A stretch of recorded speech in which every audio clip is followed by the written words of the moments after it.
Muy buenas tardes. En nombre de Sociedades Bíblicas Unidas, les damos la cordial bienvenida. Hoy, último viernes del mes de marzo ya 2025, a otro tema muy especial, nuevo combinar ciencias bíblicas con el tema de hoy, la profecía en Israel. Bueno, muy buenas tardes para algunos países, buenas noches para otros, como en mi caso. Mi nombre es Esther Jiménez de Sociedad Bíblica de Chile.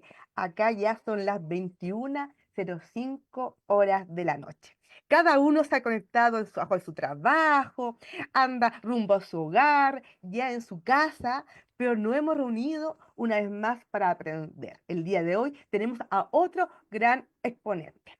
Bueno, primeramente también estamos felices porque este domingo la Sociedad Bíblica de Perú va a hacer una presentación, va a dedicar una nueva traducción. Y estamos felices porque sabemos que muchas personas desean el anhelo de leer la Biblia en su propio idioma. Y este domingo se va a dedicar justamente, como decía ahí, que tenemos acá representando al secretario general, hermano Pablo ahí Gutiérrez, la Sociedad Peruana, y van a presentar la Biblia en quechua Apurímac. Pronuncié bien, hermano. Bien, qué bueno. Entonces, nos alegramos y nos gozamos porque va a ser un lindo y una bendición para ese pueblo tener la Biblia en su propio idioma. Vamos a dar unas indicaciones para seguir continuando. Puedan tener su micrófono apagado. Al final va a haber un momento de preguntas y respuestas y también puedan poner ahí en su pantalla ahí su nombre y el país que en cual se encuentre, porque al final vamos a premiar un recurso bíblico y cada sociedad bíblica se va a contactar con el ganador, pero va a ser al final. Entonces, atento durante toda esta jornada. Vamos a tener un momento de una lectura bíblica el día de hoy. Vamos a decir a nuestro hermano que nos ponga el versículo bíblico. Muchas gracias. Como dice mi Biblia favorita, como a lo mejor la tradicional, la que uno a veces se crió desde chiquitita en la Reina Valera 60. El texto bíblico de hoy es el siguiente. Jehová habló a Moisés diciendo, habla a Aarón y a sus hijos y diles, así bendeciréis a los hijos de Israel, diciéndoles, Jehová te bendiga y te guarde. Jehová haga resplandecer su rostro sobre ti y tenga de ti misericordia. Jehová alce sobre ti su rostro y ponga en ti paz. Y podrán en mi nombre sobre los hijos de Israel y yo los bendeciré. En Reina María 60, en Números capítulo 6, versículos del 22 al 27. Y tenemos otra revisión que la Sociedad Bíblica sacó ya hace unos años atrás en la Reina Valera contemporánea en el lenguaje de hoy. Y dice así, el Señor habló con Moisés y le dijo, habla con Aarón y sus hijos y diles que de esta manera bendecirán a los hijos de Israel. Les dirán, que el Señor te bendiga y te cuide, que el Señor haga resplandecer su rostro sobre ti y tenga de ti misericordia, que el Señor alce su rostro sobre ti y ponga en ti paz. Este versículo bíblico se lo dedicamos a cada uno que se ha conectado de diferentes países. Vamos a orar. Lo invito donde se encuentre en este momento. Vamos a orar. Padre nuestro que estás en los cielos, te damos las gracias por este momento, por otro día, viernes de enseñanza. Quiero bendecir a cada hermano, a cada hermana, Señor, que se ha conectado de diferentes países. Tú lo conoces cada uno de ellos. Bendigo sus vidas, su ministerio, Señor, sus trabajos. Bendigo también a nuestro profesor, Señor, que el día de hoy nos va a exponer, Señor. Que tu presencia nos acompañe en cada momento y durante esta jornada. Te lo pedimos en el nombre de Jesús. Amén. Bueno, el día de hoy tenemos ya a un hermano que va a ser nuestro exponente. Cada viernes Sociedad Bíblica Unida trae grandes exponentes y este día no es la excepción. Entonces, él es de Costa Rica, él se llama hermano Fabio Quiroz, es esposo, padre y pastor. profesor del seminario CEPA, del Seminario Teológico Bautista de Costa Rica y mentor de Prometa, diplomado en Biblia y Ministerio Pastoral, bachiller en Administración de Empresa, máster en Exegesis Bíblica Magna Cum Laude por el Seminario CEPA. Actualmente combinando en el máster en Teología Aplicada, en Teología Práctica, en, bueno, aquí está en inglés, voy a poner todo mi esfuerzo, dice así, profesor, pues usted me puede corregir después, ya, en Midwestern Baptist Teología Seminary.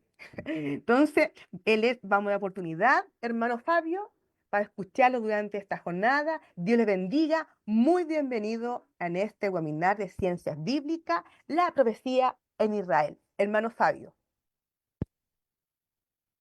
Muchas gracias por la oportunidad de poder servir nuevamente a la iglesia en Latinoamérica. Siempre paso un buen tiempo cuando me corresponde compartir con todos nuestros hermanos latinoamericanos. Voy a compartir en este momento la pantalla y quisiera que por favor me puedan indicar eh, si ya estamos viendo de manera adecuada. Agradecería que me puedan indicar si ya estamos viendo de manera adecuada Sí, la presentación. está bien, hermano Fabio, se ve bien. Listo. Bueno, vamos entonces a empezar con nuestro tema del día de hoy, viernes. Cuando hablamos de la profecía en Israel, eh, uno pensaría que debe empezar por reconocer un fenómeno que es tanto antropológico como de la sociología y de la religión, y es que todas las culturas a lo largo de la historia han echado mano o han tenido personas que median entre el ser humano y la divinidad, ¿verdad? Eso es algo de la antropología, de la sociología de la religión. Un día de estos estaba aquí en Costa Rica visitando el Museo Nacional de nuestro país y, por ejemplo, nuestros ancestros en Costa Rica, aborígenes, indígenas, tenían chamanes, por ejemplo, ¿verdad? Entonces, la sociedad de las culturas han echado mano de chamanes, de adivinos, que básicamente los adivinos lo que hacían era tratar de ver lo que no era palpable por los sentidos, de adivinar, pero usaban algunas técnicas como consultar vísceras de animal, echar aceite en agua y dependiendo de la forma que tomara el aceite en la superficie del agua, así llegaban a determinar cosas, astrólogos, etcétera. Necromancia, por ejemplo, la que en algún momento encontramos en los libros de Reyes que intentó realizar el rey Saúl, ¿verdad? Ahora, contextualizado al judeocristianismo, que es lo que nos corresponde, podemos ver que en Israel podemos encontrar varios de esos mediadores que me hacían de puente entre el ser humano y Yahvé, ¿verdad? Aquí tenemos al frente lo que es el pasaje de 1 Samuel 28 6 al 8 que refiere a la necromancia, como lo intentó desde mi punto de vista erróneamente Saúl, ¿verdad?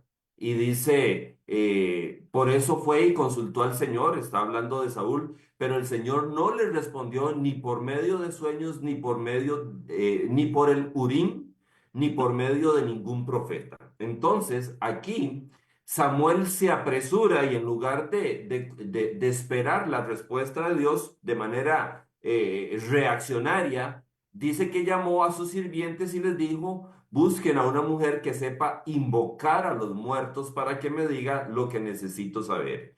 Y ellos le dijeron, en Endor hay una mujer que tiene espíritu de adivinación.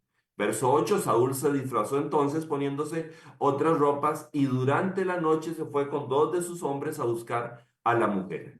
Cuando la vio, le dijo, te ruego que me adivines el futuro y que hagas venir a quien yo te diga.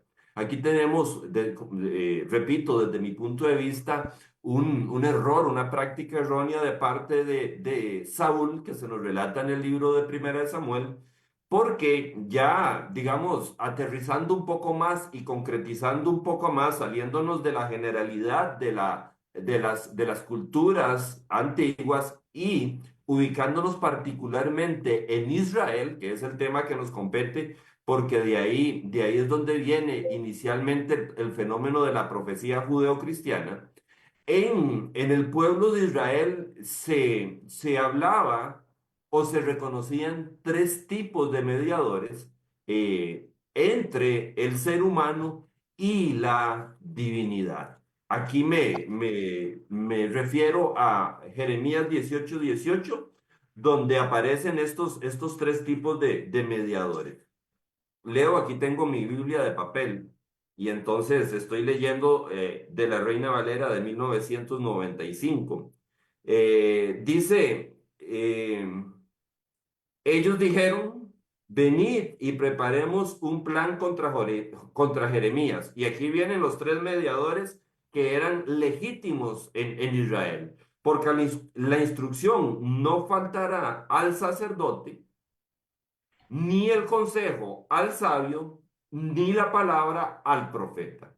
Entonces, en el contexto judío, israelita, podemos encontrar tres mediadores entre el pueblo y Yahvé o la divinidad.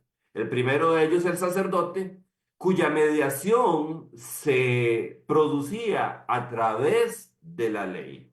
En algún momento eran los encargados de transmitir la ley al pueblo, ¿verdad? Por eso es que Oseas les reclama al sacerdocio de su tiempo que habían sido negligentes en enseñar la ley. El segundo de los mediadores que era reconocido de manera legítima en Israel era el sabio, ¿verdad? Tipo Salomón, por ejemplo, ¿verdad? Pero el sabio no echaba mano de la ley escrita, de la ley de Dios, sino que principalmente su ayuda al pueblo era a partir de la experiencia. Por eso es que mientras el sacerdote ofrecía la enseñanza de la ley, típicamente el sabio daba consejos a partir de la experiencia propia y de la experiencia observada, como lo encontramos en el libro de Proverbios. Y el último o el tercero de esos tres mediadores que tenían legitimidad en la religión judía era el profeta, ¿verdad? Era el profeta que va a ser nuestro tema de esta tarde-noche, dependiendo de donde estemos ubicados, ¿verdad? Sigo repitiendo, estamos yendo de lo más macro a lo más micro. Entonces, los tres mediadores, según Jeremías 18:18, que tenían legitimidad en Israel eran el sacerdote, el sabio y el profeta, pero cada uno de ellos utilizaba un instrumento diferente para digamos, traer la mediación entre el pueblo y Dios y entre Dios y el pueblo. Aquí tenemos nuevamente el pasaje de Jeremías 18:18. Si alguno no lo buscó, aquí está. Dice, ellos dijeron, vengan y hagamos planes en contra de Jeremías. Sacerdotes que nos guíen, no habrá de faltarnos, ni tampoco sabios que nos aconsejen, ni profetas que nos hablen. ¿Verdad? Aquí encontramos los tres mediadores. Ahora, estamos pasando de la sociología de la religión en general, de los mediadores que en la cultura, que en las culturas han servido entre el pueblo y la divinidad, a los mediadores legítimos en Israel, que como hemos visto eran tres, el sacerdote, el sabio y el profeta, y ahora seguimos aterrizando o concretizando un poco más y nos vamos a enfocar en lo que es la figura del profeta. Según Jeremías 1:7, según Jeremías 1:7, eh, el profeta, el mensaje del profeta, sigue más o menos esta dinámica. Vamos a ver en colores amarillos, ¿verdad? Es lo que es acción de Dios y en ese color que los hombres no sabemos cuál es, pero voy a ponerle como, ¿qué será eso? Como un fucsia, pongámosle así, ¿verdad? Lo que le corresponde al mediador, en este caso al profeta.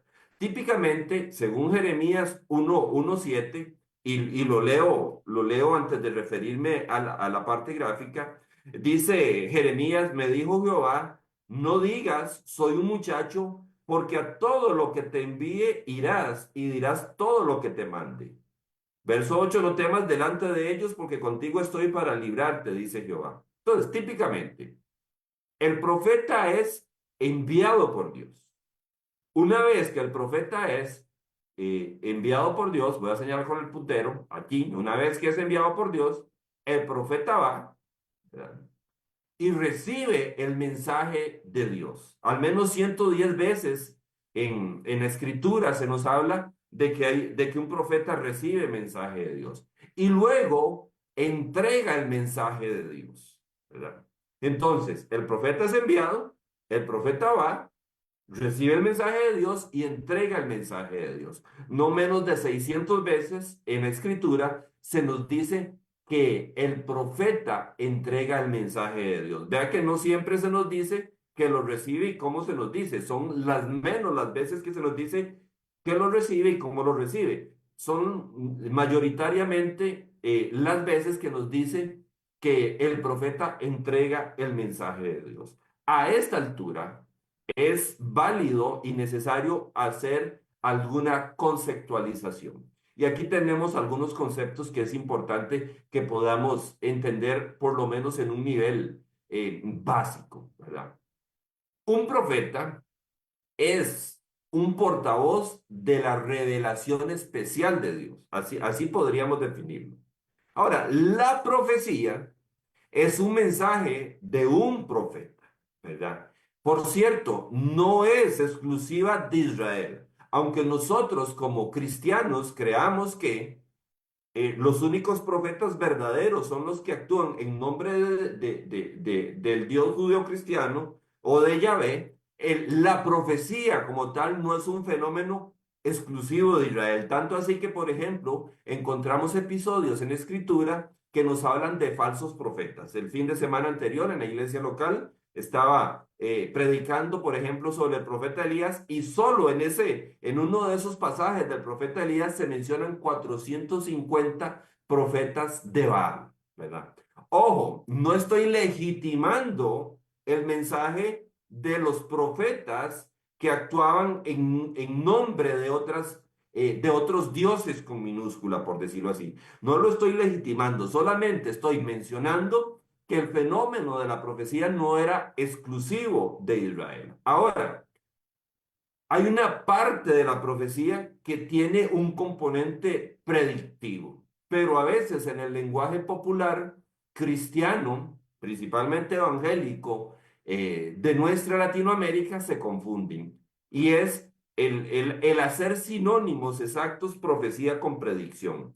La profecía es el mensaje de un profeta, pero la predicción es un anuncio de acontecimientos futuros a través de la profecía. Típicamente, la predicción es profecía, pero no toda la profecía es predictiva, sino que hay profecía que se refiere a aspectos morales y de otro tipo que vamos a ver un poquito más adelante, ¿verdad? Si vamos comprendiendo todo hasta aquí y me ponen un dedito arriba, ahí en la presentación yo estaría muy tranquilo de saber que vamos bien hasta aquí. Ok, seguimos, ¿verdad? También podemos abordar el tema de la profecía tratando de construir una cronología del desarrollo del profetismo en Israel, ¿verdad?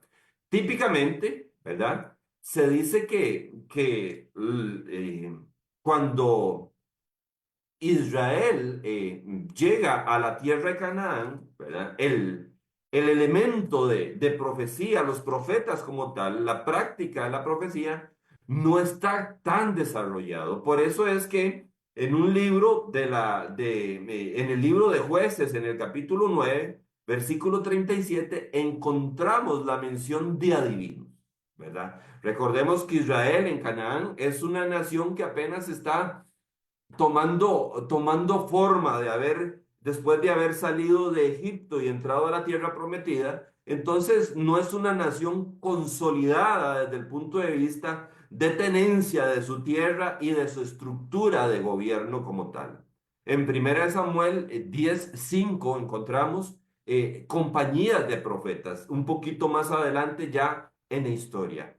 Y más o menos por esa misma época podemos encontrar que empiezan a surgir lo que son los profetas individuales. De hecho, típicamente Samuel se considera el primero de los profetas. Y a partir de ahí, a partir de Samuel, ya los profetas individuales se vuelven más comunes dentro de la nación de Israel. A partir de ahí aparece Elías, Eliseo, los profetas escritores, Isaías, Jeremías, Oseas, etcétera, etcétera. Y luego también encontramos discípulos de profetas, personas que aprendían de los profetas el oficio profético, ¿verdad? Como tal. Ahora, ¿cuáles son las características de los profetas de Israel? Ok. En primer lugar, encontramos que la primera característica de los profetas de Israel es que los profetas de Israel eran llamados, ¿verdad? A pesar de que existían escuelas de profetas, según la escritura, la Biblia hebrea, la escritura judía, ¿verdad? Los profetas tenían como rango, rasgo distintivo que eran llamados por Dios, ¿verdad? En el libro de Jeremías, capítulo 1 verso 4 dice, leo nuevamente Reina Valera 95, vino pues palabra de Jehová a mí diciendo, antes que te formara en el vientre te conocí, y antes que nacieras te santifiqué, te di por profeta a las naciones. Y dice Jeremías ahí donde responde, y yo dije, ah, Señor Jehová, yo no sé hablar porque soy un muchacho. Y me dijo Jehová, no digas soy un muchacho, porque a todo lo que yo te envíe irás y dirás todo lo que te mando. Entonces, el profeta como tal era llamado como tal. Recuerden que, por ejemplo, el sacerdote, que era otro de los mediadores legitimados dentro de la religión israelita, ¿verdad? Obtenía su derecho al sacerdocio a partir de una sucesión genealógica, ¿verdad? Tenía que ser descendiente, por ejemplo, de los levitas como tal. Pero el profeta no adquiere su condición de profeta, ¿verdad? A partir de su árbol genealógico, a partir de la tribu de la cual desciende, sino que lo obtiene a partir del llamado de Dios. En segundo lugar, el profeta era inspirado, o sea, recibía revelación directamente de Dios sobre qué debía decir en un momento determinado, diferente al sacerdote cuya mediación se producía tradicionalmente por medio de la ley, de la enseñanza de la ley y del aspecto cúltico de los sacrificios en el templo, etcétera, etcétera, y a diferencia del sabio, que actuaba en su rol de liderazgo a partir de la experiencia humana, sí, seguramente dirigida por Dios, sabiduría divina adquirida por el sabio, etcétera, etcétera, pero ni el sacerdote ni el sabio actuaban por revelación directa de Dios, o sea, por inspiración directa de Dios como tal. Otro elemento distintivo era que el profeta típicamente era un personaje público, ¿verdad? Mientras el sacerdote normalmente realizaba su mediación o ejercía su oficio, su ministerio en el contexto del templo, ¿verdad? El profeta era público, era de carácter público, ¿verdad? Encontramos, por ejemplo, Elías desde escondido en algunos montes hasta en el palacio del rey. Entonces era un poco más itinerante, un poco más dinámico, por decirlo así, ¿verdad? Otra característica de los profetas es que generalmente eran amenazados, ¿verdad? Voy a tomarme un minuto para tomar un traguito de agua. No era fácil en el antiguo Israel ser un verdadero profeta, porque típicamente tenían que decir mensajes sumamente fuertes. Veamos, por ejemplo, Jeremías 22, del 11 al 19, que lo tengo aquí a mano. Vea qué clase de mensaje más fuerte, ¿verdad? Porque así ha dicho Jehová acerca de Salún, hijo de Josías, rey de Judá, el cual reinó en lugar de Josías, su padre, y que salió de este lugar. No volverá más aquí, sino que morirá en el lugar a donde lo llevaron cautivo, y no verá más esta tierra. Ay del que edifica su casa sin justicia y sus alas sin equidad, sirviéndose de su prójimo de balde sin darle el salario de su trabajo. Que dice, edificaré para mí una casa espaciosa de grandes alas y le abre ventanas, la cubre de cedro y la pinta de bermellón. ¿Reinarás tú porque te rodeas de cedro? ¿No comió y bebió tu padre y actuó conforme al derecho y la justicia y le fue bien? Él juzgó la causa del afligido y del necesitado y le fue bien. ¿No es esto conocerme a mí, dice Jehová? Mas tus ojos y tu corazón no son sino para la avaricia, para derramar sangre inocente y para oprimir y hacer agravio. Por tanto, así ha dicho Jehová acerca de Joacín, hijo de Josías, rey de Judá. No lo llorarán diciendo, ay hermano mío y ay hermana mía, ni lo lamentarán diciendo, ay Señor, ay majestad.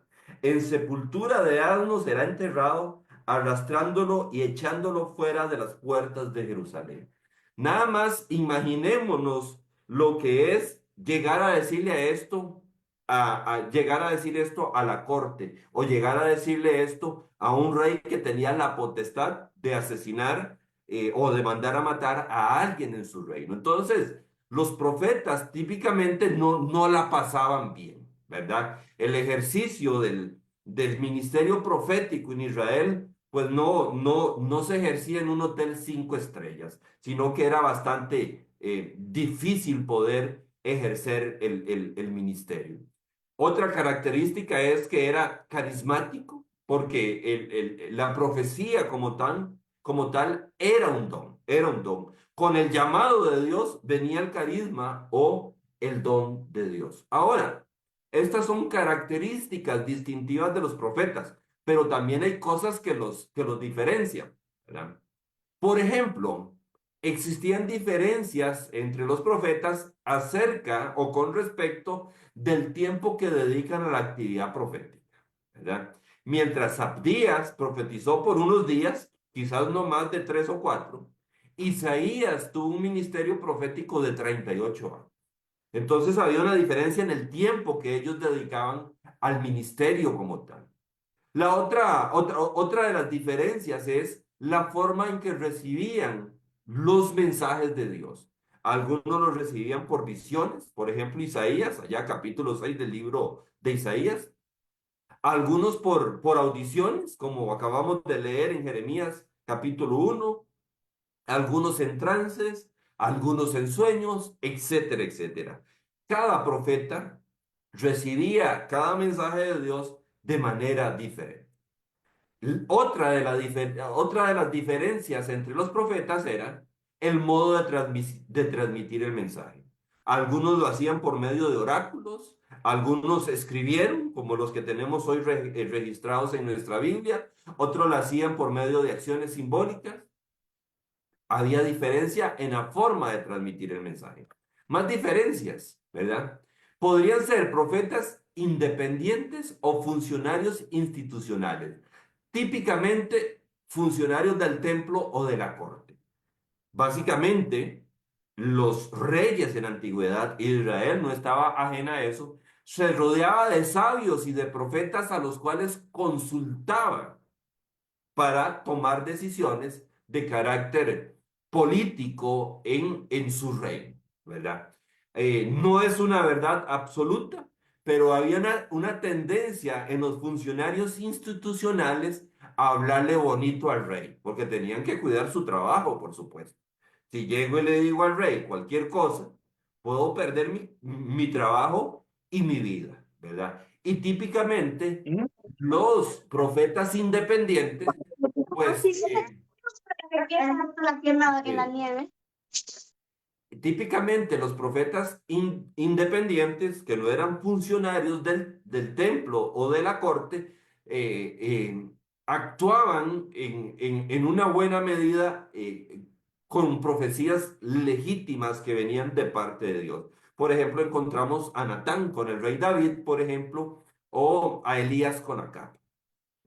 Una quinta diferencia es que existían verdaderos profetas y falsos profetas, ¿verdad? Eh, Habían profetas falsos porque eran profetas que profetizaban en nombre de otros dioses, ¿verdad? Como Baal, como los que enfrentó Elías, los 450 profetas de Baal, pero también habían profetas falsos que profetizaban en nombre de Yahvé y eran falsos porque hablaban lo que Yahvé o Dios no les había dicho que dijera, ¿verdad?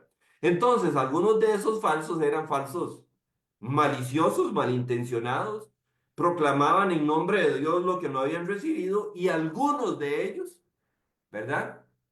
Eran, por decirlo así, bien intencionados. O sea, creían hablar en nombre de Dios genuinamente, pero verdaderamente no lo hacían en nombre de Dios. Entonces, en este punto 5 hay que recordar que existían profetas falsos porque actuaban en nombre de otra divinidad, ¿verdad? Con minúscula, obviamente, pero también habían profetas falsos porque hablaban en nombre de Jehová o de Yahvé, pero aquello que Dios no les había dicho, ¿verdad?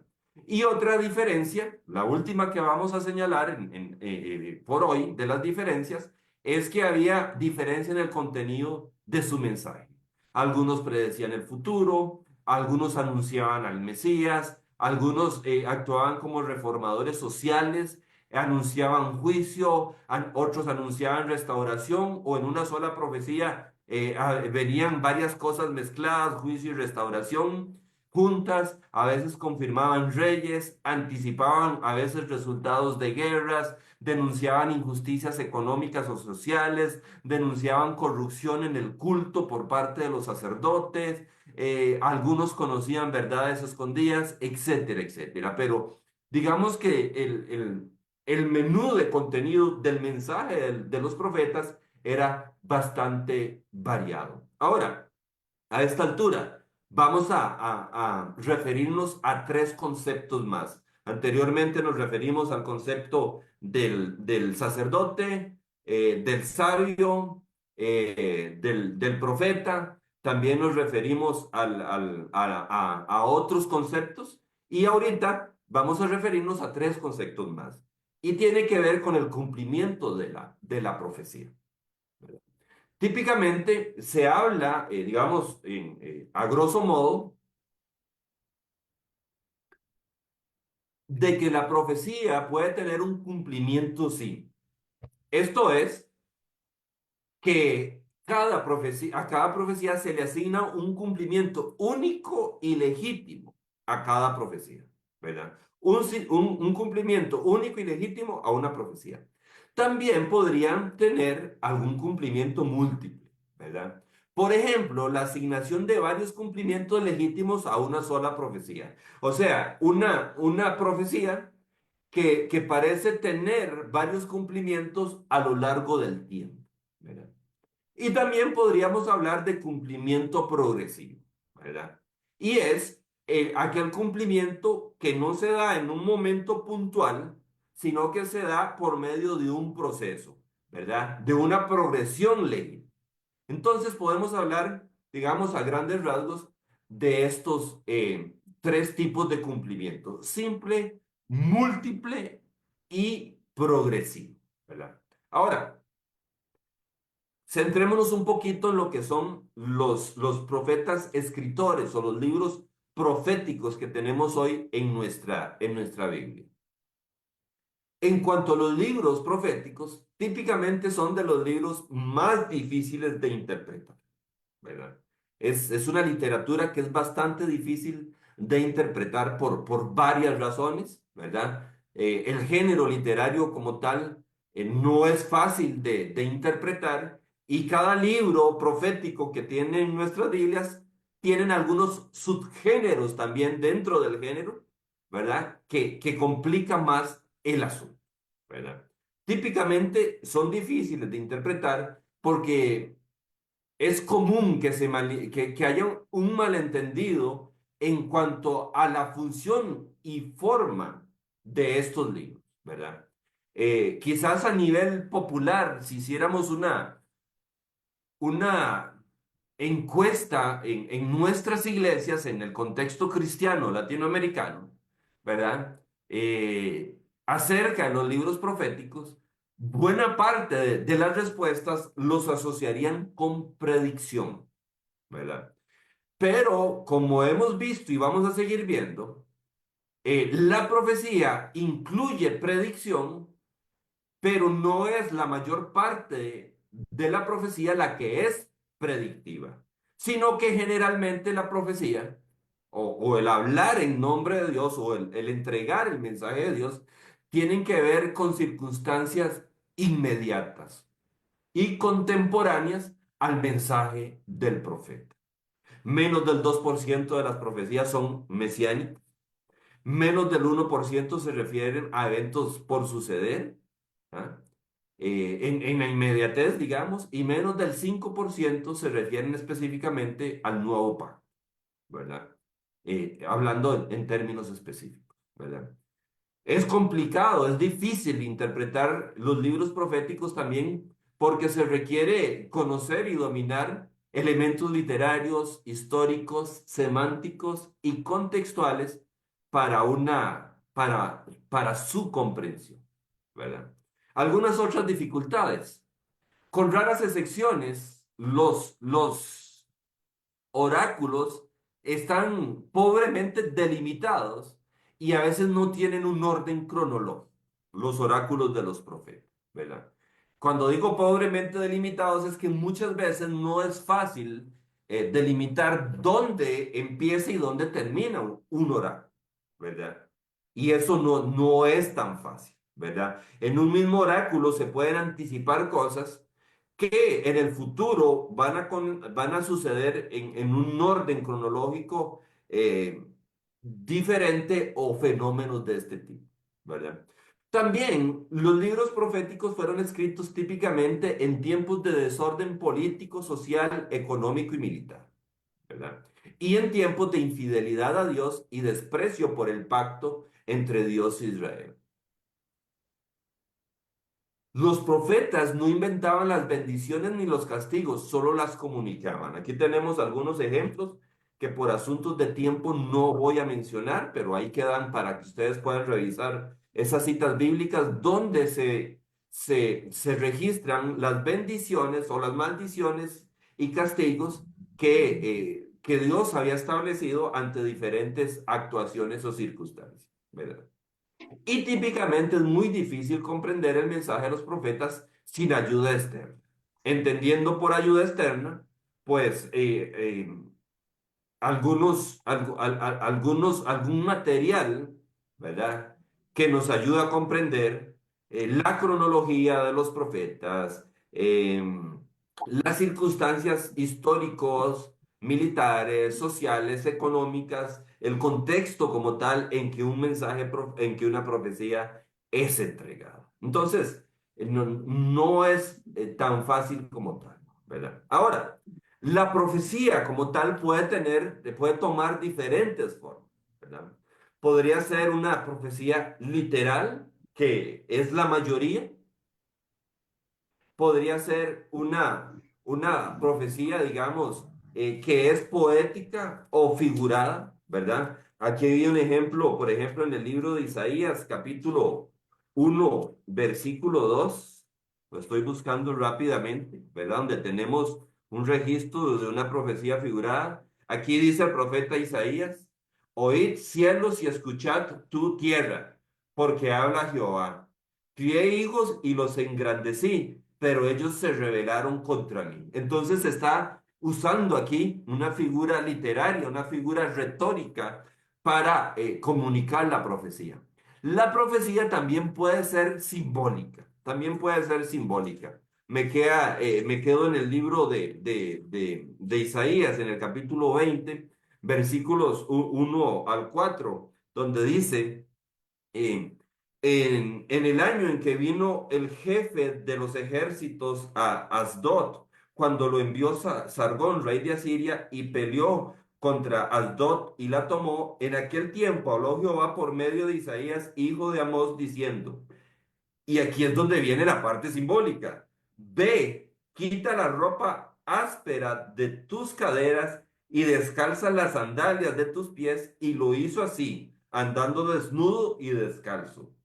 Versículo 3, y dijo Jehová, de la manera que anduvo mi siervo Isaías, desnudo y descalzo, 3 años como señal y pronóstico sobre Egipto y sobre Etiopía, así llevará el rey de Asiria a los cautivos de Egipto y a los deportados de Etiopía, a jóvenes y ancianos, desnudos, descalzos y descubiertas las nalgas para vergüenza de Egipto. Entonces Dios manda a Isaías a desnudarse y a quitarse su calzado para, a partir de este acto simbólico del profeta, poder anunciar que de esa manera Egipto y Etiopía iban a terminar, ¿verdad? Y tenemos también lo que es la profecía tipológica o típica, ¿verdad? Por ejemplo, Jonás, que es una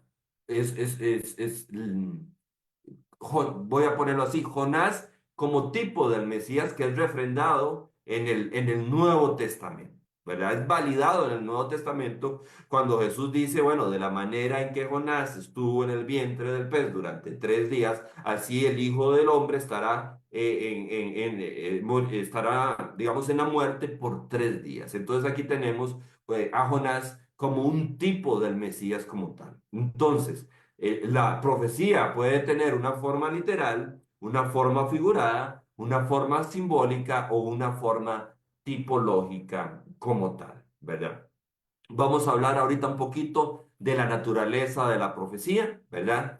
O de las características de la profecía, podría ser otro término. ¿Verdad? La profecía es histórica en el sentido en que se da en circunstancias que ameritan el mensaje que el profeta está entregando, ¿verdad? El mensaje del profeta o la profecía como tal no se da en un vacío contextual, ¿verdad? No se da en circunstancias que no sean pertinentes para que ese mensaje sea dado, sino que el mensaje es dado en una circunstancia que amerita que el mensaje sea entregado. También la profecía es trascendente. Típicamente los profetas decían, así dice el Señor, y le dan autoridad divina a su comunicación.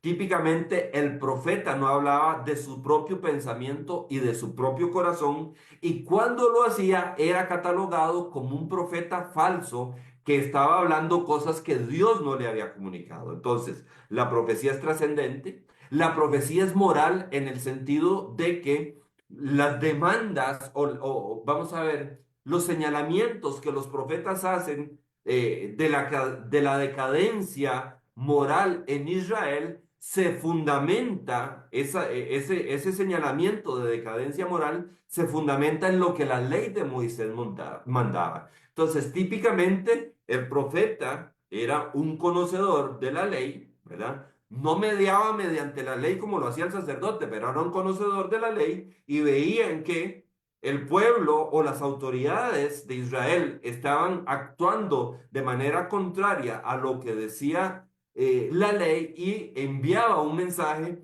de reprensión sobre aquellos hechos. Por eso es que la profecía es moral. También es evangelística en la medida en que la profecía llama al arrepentimiento, llama al arrepentimiento, ¿verdad? Constantemente el profeta invitaba a aquellas personas que estaban tomando un camino erróneo, valorado en función de la ley de Moisés, ¿verdad? Del mensaje de la ley, él los llamaba al arrepentimiento.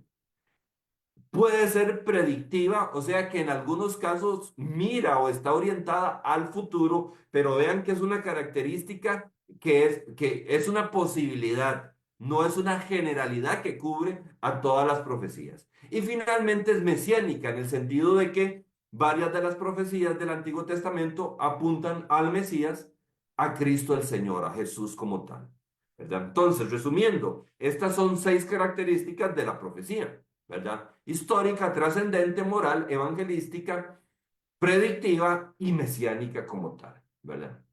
Ahora, quisiera concentrarme en 3 de ellas para definirlas y hablar un poquito más de ellas. En la profecía, en la característica histórica, moral y predictiva. Me voy a concentrar en 3 de ellas. En cuanto a la característica de la profecía que hemos llamado como profecía histórica, básicamente se refiere a que toda profecía debe ser contextualizada en su momento histórico, ¿verdad? Cuando leamos en los libros proféticos un oráculo de un profeta, necesariamente tenemos que entender al dedillo cuáles eran las circunstancias históricas, ¿verdad? Que son las que propician, cuáles circunstancias propician que se dé el mensaje de ese profeta, ¿verdad? Isaías, por ejemplo, capítulo 1, versículo 1, nos ubica en el cuándo y a quién es enviado ese oráculo profético. Dice Isaías 1:1, visión de Isaías, hijo de Amós, la cual vio acerca de Judá y Jerusalén en días de Usías, Jotán, Acaz y Ezequías, reyes de Israel. Implica que los oráculos proféticos que siguen después de ese versículo 1, uno para poder entenderlos en toda su extensión debería de conocer la historia de Israel durante los reinados de estos 4 reyes en Judá y en Jerusalén. La segunda es que la profecía es moral. Básicamente es que nosotros como estudiantes de la Biblia, como lectores de los libros proféticos, necesitamos conocer la ley de Moisés, ¿verdad? Para poder entender cuando un profeta denuncia alguna injusticia o alguna circunstancia en Israel, ¿verdad? ¿Cuál mandamiento de la ley de Moisés es el que ese actuar del pueblo está violentando? Por ejemplo, Isaías, capítulo 1, versículos 16 y 17, Isaías dice, lavaos y limpiaos, quitad la iniquidad de vuestras obras delante de mis ojos y dejad de hacer lo malo. Verso 17. Aprended a hacer el bien, buscad el derecho, socorred al agraviado y ojo a la última parte, haced justicia al huérfano y amparad a la viuda. Esta demanda de Isaías en el capítulo 1, versículo 17, acerca de un mal comportamiento del pueblo como tal contra el huérfano y la viuda, seguramente es una demanda que se fundamenta en un mandamiento que encontramos en Éxodo 21. ¿Verdad? Lo busco aquí. Voy a leer Éxodo 22, 21, donde dice el mandamiento, al extranjero no engañarás ni angustiarás. Vamos a ver, 22, 21 y 22, sí. Al extranjero no engañarás ni angustiarás porque extranjero fuisteis vosotros en la tierra de Egipto. Y luego dice el versículo 22, a ninguna viuda ni huérfano afligiréis. Básicamente entonces, Isaías lo que está es conociendo de que existe un mandamiento en la ley de Moisés acerca de cómo debe ser el trato con la viuda y el huérfano, y al ver que en sus circunstancias, en su contexto, no se está respetando ese mandamiento, entonces Isaías demanda del pueblo un comportamiento adecuado. Esto es conforme a los estatutos y a los mandamientos de ley entregado por Dios en los libros de la ley de Moisés. ¿Me estoy explicando con esto? ¿Sí? Entonces, típicamente cuando uno lee un libro profético y hay una denuncia sobre un mal comportamiento, uno debería hacer el ejercicio saludable de tratar de identificar ese comportamiento erróneo del pueblo que el profeta está señalando y está denunciando, qué mandamientos de la ley de Moisés estaban violentos, ¿verdad? Y la tercera característica a la que quisiera referirme con más detalle es a la que tiene que ver con la poesía como predictiva, ¿verdad? Y básicamente un ejercicio saludable es que necesitamos conocer las escrituras y la historia posterior al profeta. No solo las escrituras, sino la historia posterior. En algunos casos será leer literatura intertestamentaria o algunos libros que estén fuera del canon. En algunos casos es conocer el Nuevo Testamento, los Evangelios y parte de la historia de los, inclusive del Antiguo Testamento, de los libros del Antiguo Testamento, que histórica y cronológicamente se ubican después de las profecías. En esa medida podríamos identificar dónde y en qué momento se produce el cumplimiento de esa profecía. Ahora, voy a referirme a un concepto más, pero para referirme a ese concepto, voy a repasar tres conceptos que ya hemos visto. Estoy preocupado por el tiempo. Me dicen cómo vamos y que espero terminar ahorita, ¿verdad? Pero Sí, nos quedan eh, algunos minutos. todavía. Sí, ok, gracias. Ok, voy a referirme a un concepto, pero para referirme a ese concepto voy a repasar tres conceptos que ya hemos señalado. Me voy a referir al concepto de escatología, pero para referirme al concepto de escatología, ¿verdad? Quiero repasar los conceptos de profeta, profecía y predicción. El profeta, entonces, es el portavoz de la revelación especial de Dios. Especial de Dios. Recuerden que el sacerdote enseñaba la ley. En ese sentido, digamos, no se entendería el profeta como tal, ¿verdad? Porque una cosa era enseñar la ley y otra cosa es tener revelación especial de Dios, ¿verdad? Y darla a conocer. La profecía era el mensaje del profeta y aquí es donde viene un poquito la diferenciación.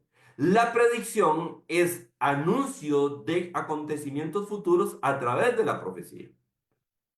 Pero la escatología se refiere al estudio de los últimos tiempos. Entonces, algunas predicciones dentro de las escrituras podrían ser de carácter escatológico, pero otros no ser de carácter escatológico. Serán de carácter escatológico en la medida a que en que se refiera a los últimos tiempos. Discusión aparte sería discutir qué se entiende por últimos tiempos, ¿verdad? Si los últimos tiempos inician con la venida del Mesías y el establecimiento de la iglesia, como lo plantearían algunas escuelas de teología y algunos biblistas y teólogos, ¿verdad?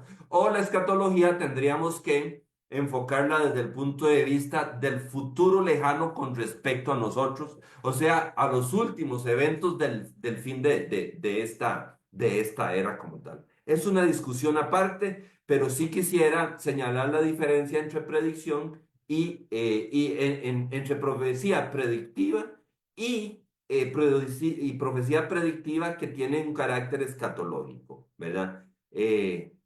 Digamos que si tuviéramos que armarlo en círculos concéntricos, ¿verdad? No toda la profecía es predicción y no todas las predicciones son escatológicas.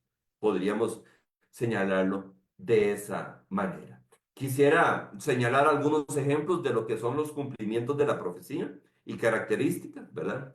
Por ejemplo, la profecía siempre tiene, según el libro de Isaías, un cumplimiento seguro. De hecho, era uno de los criterios para evaluar al profeta falso o verdadero, el cumplimiento de su profecía. Dice Isaías 44:26. Yo soy el que despierta la palabra de su siervo y lleva a cabo el plan de sus mensajeros. El que dice a Jerusalén serás habitada y a las ciudades de Judá serán reconstruidas y reedificaré sus ruinas. Entonces Dios dice que Él es el que asegura que se lleve a cabo el mensaje que es dado por medio de profecía como tal. Entonces, el cumplimiento de la profecía es seguro. ¿Verdad? Ahora, existe profecía también que puede ser condicionada, ¿verdad? O sea, que el cumplimiento depende de una condición. Isaías 38 del 1 al 5 dice, en aquellos días Ezequías se enfermó de muerte y el profeta Isaías, hijo de Amós, vino a él y le dijo, esto dice Jehová, ordena los asuntos de tu casa porque vas a morir, ya no vivirás. Y aquí viene una reacción de Isaías, dicen, perdón, de Ezequías. Y entonces dice, entonces volvió Ezequías su rostro a la pared e hizo oración a Jehová y dijo, Jehová, te ruego que recuerdes ahora que he andado delante de ti en verdad y con íntegro corazón, y que he hecho lo que ha sido agradable delante de tus ojos. Y lloró Ezequías con gran llanto. Ahora, aquí hay un cambio en el futuro inmediato. Entonces vino palabra de Jehová a Isaías diciendo, ve y dile a Ezequías, Jehová Dios de tu padre David, dice ahí, dice así, he oído tu oración y he visto tus lágrimas, y aquí que yo añado a tus días 15 años más. Aquí tenemos un ejemplo de lo que es una profecía condicionada, ¿verdad? Hay profecías que están registradas en otras escrituras, entonces no siempre lo que un profeta eh, eh, describe en su libro, ¿verdad? El cumplimiento lo podemos encontrar en ese mismo libro. Es típico, por ejemplo, cuando Jeremías a veces profetiza la vuelta del pueblo de su cautiverio y mucho de estas vueltas y cuestiones del templo, etcétera, etcétera, las podemos encontrar en Nehemías 7, ¿verdad? Y también vale mencionar que cuando se trata de interpretar la profecía, se debe preferir el cumplimiento cercano.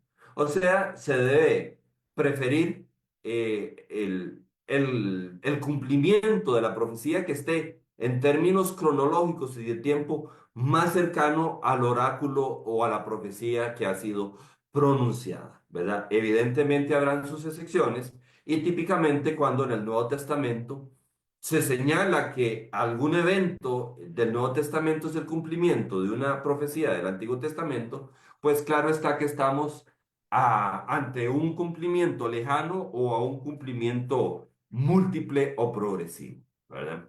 Eh, que por cierto, quisiera también referirme a eso, ¿verdad? El cumplimiento simple no lo señalo porque digamos que es típicamente al que estamos acostumbrados, pero siguiendo con el libro de Isaías, que es buena parte del libro que hemos tomado como ejemplo, en el capítulo 7 versículos 14 al 16 podemos ver ejemplo de un cumplimiento que podríamos llamar múltiple, ¿verdad? 14, 16 de Isaías, donde dice, por tanto, el Señor mismo dará señal, la Virgen concebirá y dará a luz un hijo y pondrá por nombre Emanuel. Comerá mantequilla y miel hasta que sepa desechar lo malo y escoger lo bueno, porque antes de que el niño sepa desechar lo malo y escoger lo bueno, la tierra de los reyes que tú temes será abandonada. Seguramente esta profecía, este mensaje del libro de Isaías, tiene un cumplimiento inmediato, cercano al momento en que es pronunciado el oráculo, pero en el Nuevo Testamento vemos que los escritores inspirados de los evangelios encuentran en el nacimiento de Jesús algo que fue anunciado precisamente en este pasaje de Isaías. Tenemos también cumplimientos progresivos, como lo es segunda de Samuel 12 del 10 al 11. Vamos a buscar por aquí, ya voy terminando. Segunda de Samuel 12 del 10 al 11. El tema de la profecía es bastante extenso y lo acorté bastante precisamente para no extenderme. Ok, dice aquí, por lo cual ahora es Natán hablándole a David a partir de su adulterio con Bexabé, dice, por lo cual ahora no se apartará jamás de tu casa la espada por cuanto me menospreciaste y tomaste la mujer de Urías el Eteo, para que fuera tu mujer. Así dicho Jehová, yo haré que de tu misma casa se alce el mal contra ti, tomaré a tus mujeres delante de tus ojos y las entregaré a tu prójimo, el cual se acostará con ellas a la luz del sol. Cuando uno revisa lo que sigue de ahí en adelante, esta profecía o esta predicción dada en estos dos versículos se cumple en un periodo de tiempo.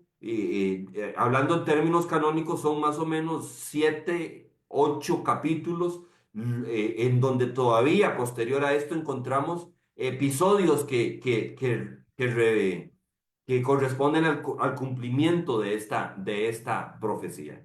Y el cumplimiento seccionado, y aquí ahora sí voy ya terminando con el último concepto, el cumplimiento seccionado es aquel donde se entrega una profecía y una parte de la profecía tiene como un cumplimiento cercano, llamémosle así, un cumplimiento cercano, ¿verdad? Y otra parte de la misma profecía tiene un cumplimiento más cercano, más lejano. Leo así, primero explico la gráfica, no sé si se ve una lineecita que divide un círculo interno de un círculo externo, pero básicamente entonces, digamos que cuando uno lee la profecía, si tuviéramos una vista frontal, voy a usar un poquito, voy a echar un mano un poquito de lo que es gráfica, uno lee la profecía plana, así como la estamos viendo. Imaginémonos que esto es la vista frontal de una figura, ¿verdad? Aquí la vemos de manera plana, pero si le damos vuelta a la figura y la vemos con una vista lateral, ¿verdad? Podríamos tener esto que vemos aquí, ¿verdad? Y entonces encontramos que, aunque en el texto leemos la profecía, digamos, en una dimensión, en dos dimensiones, ¿verdad? El cumplimiento, apelando nuevamente a la figura gráfica, se produce en tres dimensiones. Aquí es bastante, digamos, razonable pensar que Malaquías 3, versículo 1, tuvo el cumplimiento en un momento determinado y Malaquías 3, versículos 2 y 3, se cumplieron posterior a Malaquías 3:1 y que entre el cumplimiento de los versículos 2 y 3 y el cumplimiento del versículo 1 pasa un tiempo indeterminado, un espacio de tiempo indeterminado. Leo la profecía. Dice, yo envío mi mensajero para que prepare el camino delante de mí. Según el Nuevo Testamento, esta profecía se cumple en Juan el Bautista, pero luego de que se menciona esta profecía refiriéndose a Juan el Bautista, lo que sigue seguramente hace referencia al juicio escatológico o al juicio final que tendrá lugar. Dice, y vendrá súbitamente a su templo el Señor, a quien vosotros buscaréis, y el ángel del pacto, a quien deseáis vosotros, ya viene, ha dicho Jehová de los ejércitos. Verso 2, pero ¿quién podrá soportar el tiempo de su venida y quién podrá estar en pie cuando Él se manifieste? Porque Él es como fuego purificador y como jabón de lavadores. Él se sentará, habla de un trono de juicio, para afinar y limpiar la plata, limpiará a los hijos de Leví, los afinará como oro y como plata y traerá a Jehová ofrenda en justicia. Entonces, cuando nosotros estamos hablando de un cumplimiento de la profecía que es seccionado, básicamente estamos diciendo que a la hora de que se entrega el oráculo o la profecía, la vemos como en dos dimensiones, o sea, se ve plana, así como la figura de la izquierda. Pero el cumplimiento se produce como la figura de la derecha, donde donde una parte se cumple en un momento del tiempo y otra parte se cumple en otro momento del tiempo, ¿verdad? Y existe un tiempo que pasa entre la primera parte del cumplimiento y la segunda parte del cumplimiento. Espero que la gráfica esté ayudando a comprender el concepto más que estar dificultando la comprensión del concepto. Entonces, por ejemplo, podríamos hablar de Malaquías 3:1, donde se dice que se envía su mensajero y que según el Nuevo Testamento ese mensajero es Juan el Bautista, como una profecía predictiva de cumplimiento simple podría ser. Pero lo que sigue después de Malaquías 3:1, la parte B del versículo 1 y los versículos 2 y 3, referente al juicio escatológico, ya no solo como una profecía predictiva, sino como una profecía predictiva y escatológica. Aquí se marca la diferencia entre un cumplimiento, entre una profecía que es únicamente predictiva y una profecía que es únicamente, digamos, predictiva y escatológica. Obviamente estoy tomando el concepto de escatología aplicado a eventos futuros, y no un concepto de escatología dándole el inicio a la escatología con la venida de Cristo como tal, ¿verdad? Hasta aquí llego porque ha pasado bastante tiempo. Espero que haya sido de bendición para todos y que hayamos aprendido algo todos. Muchas gracias, Pastor Fabio. Ahí un alumno decía, puede estar una hora más escuchando. Y es verdad, podemos estar toda la noche aquí escuchándolo con este tema y aprendiendo cada día. Para esto están cada webinar todos los viernes en forma gratuita. Muchas gracias, Pastor Fabio, nuevamente. Que Dios bendiga su ministerio y su familia. Bueno, vamos a continuar ya la jornada de esta noche, ¿ya? Y en un minuto más vamos a tener preguntas y el profesor la va a estar respondiendo y quien va a estar a cargo de las preguntas va a ser nuestro hermano Abraham. Pero antes vamos a informar de unos cursos gratuitos que vienen pronto en abril para que pongan atención, puedan ustedes promocionarlos ahí en su iglesia, con sus hermanos, con sus amistades, porque el mes de abril vienen dos cursos. Uno que se llama que es competencias esenciales para el liderazgo pastoral ministerial. Se van a realizar por Zoom estos cursos y son tres clases. Comienza la clase 1 el 8 de abril, que es comunicación efectiva en el ministerio por el profesor Roberto Díaz. Después vendría la segunda clase, 15 de abril, administración y gestión de la iglesia por el profesor Carlos Hernández. Y la última clase sería ya el 22 de abril con el tema Resolución de Conflictos y Consejería Pastoral por Esli Guisada. Ahí se puede contactar con la Sociedad Bíblica de cada país que le puede mayor información, se pueden inscribir en forma gratuita. Y el segundo curso también que viene en abril es el mundo bíblico a través de la historia, lenguaje, narrativa y contexto sociocultural. Y también son tres clases que comienzan en la clase 1 el 8 de abril, que es lenguas bíblicas y traducción, por el profesor, ya que ya lo ubican ya, Luis Garavito. El 15 de abril, segunda clase, sociología y antropología bíblica, también con el docente Rodrigo Rifo, perdón. Y el 22 de abril, la clase número 3, la Biblia como literatura, análisis y su relación con otras literaturas de su época con Santa González. Cada participante que pueda asistir y que está en las tres clases va a tener un certificado por participar en estos cursos gratuitos. Ahí, cualquier información se puede contactar con su sociedad bíblica local. Bueno, vamos ahora a las preguntas ahí que están tan atentos a esperar. Hermano Abraham. Gracias, gracias Esther, saludos. Muchas preguntas, debo decirlo, ya poco tiempo, entonces vamos a entrar directo en materia, nada más puntualizar. Estamos tratando de englobar, ¿no? En dos o tres preguntas todas las que nos han planteado y pues obviamente dándole pues énfasis en las que no hayan sido ya respondidas o que estén relacionadas con el tema.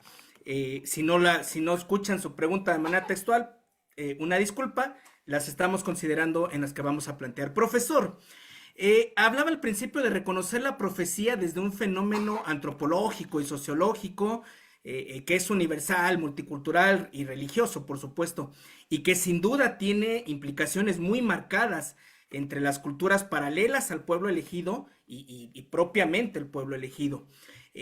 Pregunta, ¿cómo identificar desde nuestras lecturas modernas, muchos siglos posteriores, la esencia del mensaje de los profetas, salvaguardar el hecho de que los profetas evidentemente no hablan pensando en la iglesia y aún así lograr obtener el valor real y práctico para nuestro estudio. Gracias. Voy a ver si mi respuesta va a mostrar si comprendí al 100% la pregunta. Eh, Aquí hablo menos como intérprete y más como discípulo. Bueno, no, digamos que combino las dos cosas porque no se pueden separar. Me parece que de una manera legítima de salvaguardar ese mensaje es tratar de buscar circunstancias equivalentes en nuestro contexto a las que los profetas se refirieron, ¿verdad? Y entender por vía de analogía que el mensaje del profeta para un contexto determinado en antigüedad, cuando ese contexto se repite en nuestros días, el mensaje de ese profeta que fue pertinente para aquellos es pertinente para nosotros hoy. No sé si me estoy explicando y si comprendí bien la pregunta, pero típicamente la pregunta sería, Isaías denunció esto al pueblo de Israel. ¿Será que en nuestros países latinoamericanos eso que denunció Isaías está sucediendo? Entonces, el mensaje de Isaías para los judíos del siglo octavo antes de Cristo es el mensaje de Dios para nosotros en nuestro año 2025. Sí, perfectamente, profesor. Muchas gracias. Muchas de las preguntas que me llegaron en el chat hablan sobre esta necesidad de crear puentes entre el Antiguo y Nuevo Testamento y ahora, pues, 20 siglos después, con la iglesia, ¿no? La profecía en el contexto del Nuevo Testamento. Y por qué no mencionarlo, la iglesia del primer ciclo, que implica una identificación, pues, cristológica, ¿no? Que apunta a Jesús. Profesor, ¿cuáles serían las claves hermenéuticas, exegéticas, para leer a los profetas en clave cristológico, ¿no? Sobre todo considerando este dato de que menos del 2% son realmente profecías cristológicas, e incluso planteando la pregunta de si hoy aún hay profetas como los del Antiguo Testamento y si es posible, ¿no? Que también nos preguntaban mucho, seguir profetizando de la misma forma. Ok, creo que aquí hay un combo, hay un dos por uno, hay dos preguntas en una, ¿verdad? Particularmente, ¿verdad? Y soy de la tendencia de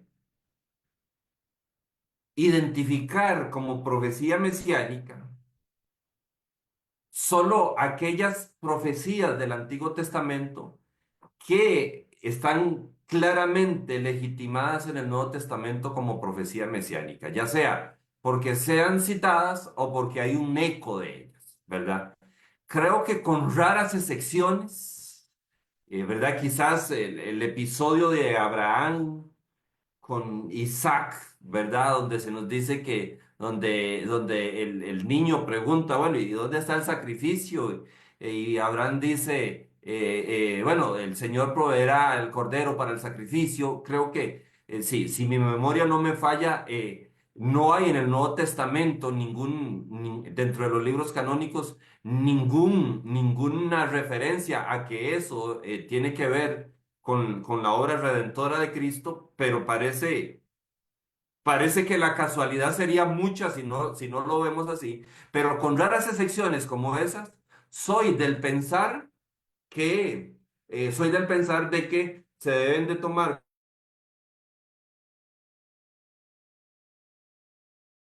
aquellas que están validadas en el Nuevo Testamento, sea porque son citadas o porque conceptualmente son referidas a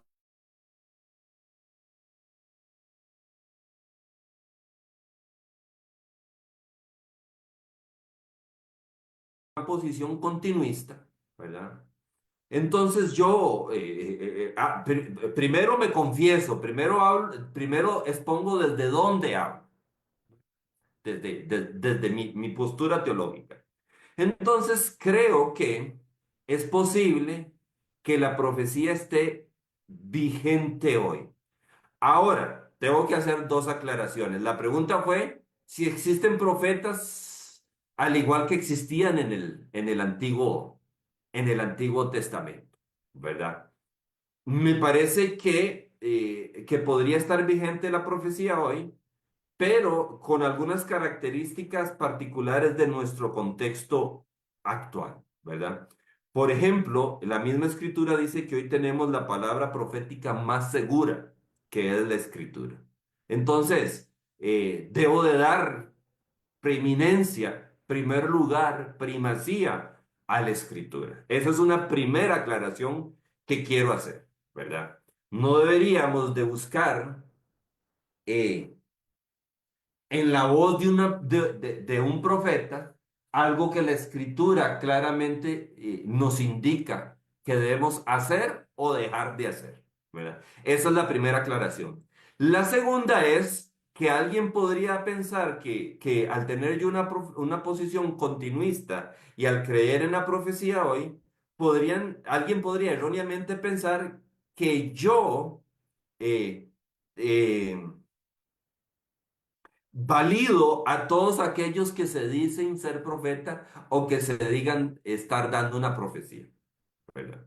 Tengo que confesar también que el hecho de tener una posición continuista no implica que yo crea que todos los que se dicen ser profetas son profetas y que todos los que se dicen profetizar en el nombre de Dios profetizan en el nombre de Dios. Podría sonar contradictorio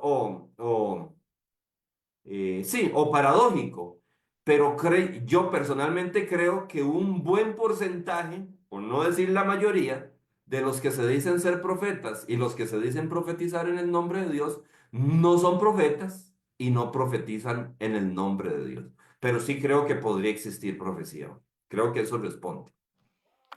Listo, totalmente de acuerdo. Profesor, nos plantean también preguntas sobre profecía escatológica. La influencia de la profecía en el Antiguo Testamento, por ejemplo, con mensajes como el de Juan y Apocalipsis, ¿no? ¿Qué claves, qué aspectos debemos tener muy presentes respecto a la influencia que hay de los profetas del Antiguo Testamento en Juan para sentar las bases al momento de interpretar el Apocalipsis, ¿no? Y abriendo un poquito más la pregunta, que creo que va de la mano, ¿existirían reglas o métodos para identificar aquellas profecías en el campo de la escatología? Eh, Voy a empezar por la primera parte. Creo que también son dos preguntas en uno. Y quizás te pediría, hermano, que me recuerde la segunda, ¿verdad? Voy a la primera, ¿verdad? La relación entre el Apocalipsis de San Juan y el Antiguo Testamento, la profecía del Antiguo Testamento. Típicamente, en el género literario apocalíptico, se echa mano de numerología, imaginería y simbología, ¿verdad? Que escritor y lector tenían en común, ¿verdad? Y típicamente en el Apocalipsis de San Juan, la simbología, la imaginería, la numerología en un alto porcentaje, ¿verdad? Proviene de la literatura judía, tanto canónica como extracanónica, ¿verdad? Entonces, los lectores primarios de Apocalipsis en el primer siglo, ¿verdad? Típicamente tenderían a comprender la imaginería del libro en función de la imaginería, de la simbología que ya conocían a partir de las escrituras judías, ¿verdad? Por ejemplo, no me recuerdo si es el capítulo 16, 17 o 18 de Apocalipsis. Eh, Quizás mientras hablo lo puedo ir buscando, pero yo soy de los hombres que si hablo y muevo las manos me confundo. Solo puedo hacer una cosa al mismo tiempo, ¿verdad? Espero no ser el único hombre. Típicamente dicen que las mujeres son las que pueden hacer eso. Pero típicamente en los juicios que se mencionan allá entre el capítulo 16 y el 18 en Apocalipsis, la imaginería es tomada del libro del Éxodo, ¿verdad? Digamos, los juicios que se mencionan ahí ¿verdad? Siguen las imágenes del libro del Éxodo, ¿verdad? Y son paralelos, por lo menos 6 o 7 plagas de las que Dios envía en el libro de Éxodo a Egipto, sirven como fundamento para señalar los juicios que se mencionan en el libro de Apocalipsis, ¿verdad? Lo que significa es que un lector promedio del primer siglo que leía Apocalipsis, solo estando familiarizado con las plagas del Éxodo, podría entender claramente el mensaje de esa sección del libro de Apocalipsis, que básicamente es el siguiente: al igual que Yahvé o Jehová, ¿verdad? Eh, por medio de las plagas liberó a su pueblo del faraón que los oprimía. De esa misma manera que los juicios de Dios fueron manifestados en el libro del Éxodo, de esa misma manera esos juicios se manifiestan en el libro de Apocalipsis contra aquellos perseguidores de la iglesia como tal. Ese sería el mensaje central. Esa es la primera parte. Y ahora la segunda parte de la pregunta era, hermano. Sí, bueno, planteaba sobre esta situación con Juan, si de alguna manera esto nos pudiera dar una guía sobre alguna interpretación, identificación de las profecías escatológicas. Sí, ok, básicamente, cuando llegamos al libro de Apocalipsis, hay simbolismos que están explicados en el mismo libro. Esa es la primera clave. Hay simbolismos que están explicados en el mismo libro, ¿verdad? Eh, por ejemplo, en el capítulo 1 se habla de 7 estrellas, ¿verdad? Y de 7 candelabros. Apocalipsis capítulo 1 se habla de 7 estrellas y 7 candelabros. Pero en el versículo 20 del capítulo 1 dice, respecto al misterio de las 7 estrellas que has visto en mi diestra y de los 7 candelabros de oro, dice, y aquí el mismo texto de Apocalipsis explica el simbolismo. Las 7 estrellas son los ángeles de las 7 iglesias y los 7 candelabros que han visto son las 7 iglesias. Entonces, en Apocalipsis, cuando encontramos un símbolo y el mismo texto de Apocalipsis explica qué es el símbolo, no tenemos que inventar nada. Ahí se nos aclara cuál es el símbolo. Pero también es posible, es posible que alguna simbología del libro de Apocalipsis no esté explicada dentro del mismo libro, ¿verdad? Entonces, tendríamos que determinar si tenemos una cita del Antiguo Testamento o un eco del Antiguo Testamento, ¿verdad? Y tratar de entender, número uno, identificar cuál es la cita del Antiguo Testamento que se está refiriendo o de la cual se está haciendo eco, ¿verdad? Tratar de entender esa cita en el contexto original del Antiguo Testamento y luego tratar de hacerse la pregunta cómo Juan en el Apocalipsis está usando este símbolo. ¿Lo está usando para ilustrar? ¿Lo está usando en el mismo sentido en que se usó en el Antiguo Testamento? ¿O está reinterpretando el símbolo dado en el Antiguo Testamento y contextualizando una realidad diferente? Es bastante complejo. Quizás el próximo webinar puede ser sobre el libro de Apocalipsis. Me permito, le tomamos la palabra. Perdón, nos ha ganado el tiempo, tristísimamente nos ha ganado el tiempo, pero con el permiso del auditorio y aquí de Esther y los compañeros, muy brevemente, no quiero dejar de lado una última pregunta porque me llegaron varias veces en el chat y porque además por ahí también está con mucha técnica además mencionada en el chat abierto. El tema de los oráculos, sintetizando, podría ser un sinónimo de profecía, es lo mismo, porque en algunas ocasiones se ocupa como oráculo y qué implicaciones esto podría tener para interpretar lo que es la profecía. Digamos que el oráculo podría ser un género literario y es básicamente el mensaje hablado o escrito del profeta. Ese es el oráculo, ¿verdad? Es cuando un profeta decía, así dice el Señor, A, B, C, D y E. Digamos que es una pieza literaria que se le llama oráculo por ser el mensaje del profeta.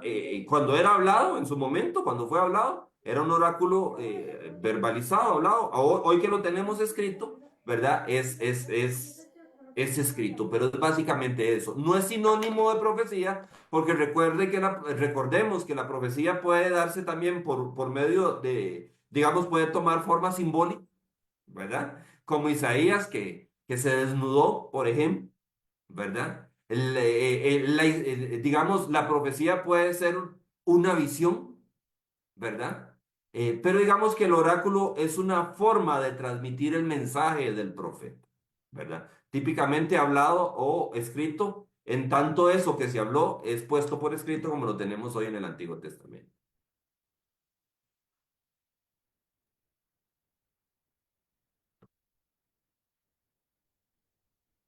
Híjole, ¿qué me pasó? ¿Un minuto de silencio por mi respuesta? O... No, es- Aquí está bien, parece que el hermano Abraham ahí, como dice, se congeló. se Sí. congeló el Esperamos que no hermano. se haya ido con el Señor. No los quedamos acá. Bueno, el tiempo ya es oro. Estaríamos, yo creo que ya 1 o 2 horas más con el profesor aquí respondiendo todas las preguntas. Pero bueno, fue una bendición escucharle nuevamente, profesor, nuestro pastor Fabio, y estaríamos mucho rato, pero no da el tiempo, tenemos que ajustarnos y atentos porque vienen algunos ganadores del recurso bíblico. Entonces, voy a mencionar acá los ganadores, que es de Perú, uno de Colombia y México. 3 países han salido ganadores de un recurso bíblico. De Perú, atento a ver si está ahí la persona, el hermano Rudy Romero. Un aplauso ahí, si podemos ahí, los compañeros ahí. A Colombia, a Susimar y también de México a Lisette López. Estos 3 hermanos le informo que ustedes se podrían contactar con la sociedad bíblica de su país para que le puedan dar la bendición del recurso bíblico. También quiero también hablarle acerca de una Biblia, si nuestro hermano ahí la puede poner en pantalla. Si usted quiere regalar una Biblia, en especial a su esposa, a una pastora, a una líder, a una hermana, a su mamá o a alguien, tenemos esta Biblia de estudio para mujer. Se llama Ser Mujer, relevante para mujer actual, combina devocional, estudio y reflexión. Es una Biblia de estudia completísima. ¿Qué viene? Es revisión, traducción Reina Valera 60, devocional para tu vida diaria, nota de estudio especializada para la vida de la mujer, artículos temáticos enfocados en las mujeres, datos curiosos sobre las mujeres en la Biblia, mujeres de la Biblia, listado alfabético libro por libro, secciones de reflexión y oración, diseño atractivo y funcional, especializada, fascinante, completa. Viene con índice, es livianita y es imitación cuero. Ahí tiene una Biblia si quiere regalarle para una mujer especial que esté ahí cerca de ustedes. Bueno, vamos ya a dar término ya a este webinar ya 28 de marzo. Le damos la bienvenida y le agradecemos a quienes se conectan semanalmente todos los viernes. Y pronto viene nuestro próximo webinar, que el día viernes 4 de abril. Tendremos a otro gran ponente con el profesor Bernardo Nogales Guardia y el tema es cultura y evangelio, un desafío para la iglesia contemporánea, basado en Hechos capítulo 17, versículo 16-34. Le esperamos, si Dios nos permite, el próximo viernes 4 de abril. Que Dios le bendiga. Un abrazo a todos y pueden abrir su micrófono para poder despedirse. Shalom, shalom. Toda rabá. Gracias, pastor. Muchas gracias por todo. Excelente. Muchas Que Dios gracias. les Que Gracias. el Señor bendiga. les bendiga. Gracias, hermano Pablo. Qué Bendiciones desde Perú. Que Dios los bendiga. Bendiga. Dios les bendiga. Saludos de Gracias por el Santiago de regalo. Buenas noches. Dios les Bendiciones. bendiga a todos. Bendiciones. Gracias. Ayacucho. Ayacucho.